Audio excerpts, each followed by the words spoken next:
In The American Way of Death Revisited, Mitford casts a revealing light on an industry that may strike the casual observer as somewhat morbid. Naturally, there is a certain ambiguity surrounding the subjects of death, funerals, and the financial demands of laying a loved one to rest. Originally published in 1963, Mitford's book underwent extensive revisions before her death in 1996. Throughout, she draws the reader's attention to what one source calls one of the most expensive purchases the average American will make after a house and an automobile. It is hardly surprising that funeral expenses can soar into the tens of thousands of dollars. Yet Mitford's central aim is to expose the ways in which some undertakers exploit the grief of their clients, sometimes sprinkling in fear and guilt to maximize the profit from a loved one's passing.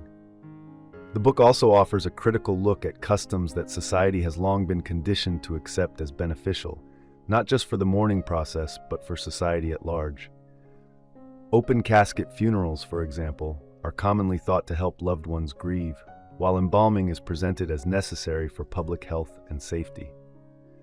Mitford demonstrates, however, that these practices often come with steep price tags, and that the payment of these fees is frequently treated, at least in public perception, as a measure of familial love. The more money spent, the deeper the devotion. Recently, there has been a growing push for simpler, more affordable funeral options, as families are increasingly left shouldering costs that resemble an a la carte menu, rather than a rational pricing structure designed to meet their needs efficiently. Mitford's revisions to the original text include updated statistics on routine services like cremation, as well as information on legal protections for those who care for the dead, though she notes more reforms are still needed. One notable development is the rise of national funeral conglomerates, which have largely supplanted locally owned establishments invested in their communities.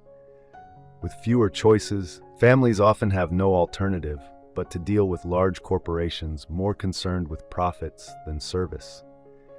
A persistent theme throughout the book is the funeral industry's preoccupation with profit rather than alleviating grief. In the 1990s, funeral expenses could climb to $10,000, leaving families to cover these costs if the deceased lacked sufficient life insurance. Services are frequently bundled into packages with unnecessary extras that do not necessarily reflect the family's actual needs, producing what one commentator has called a souvenir shop of the dead. Funerals meant to honor the deceased are thus staged with increasing extravagance and price. Mitford suggests that these lavish costs mirror broader societal tendencies, as families are often just as eager to display opulence in death as the funeral directors are in providing it. Caskets are ornate, lined with costly fabrics and elaborate trim.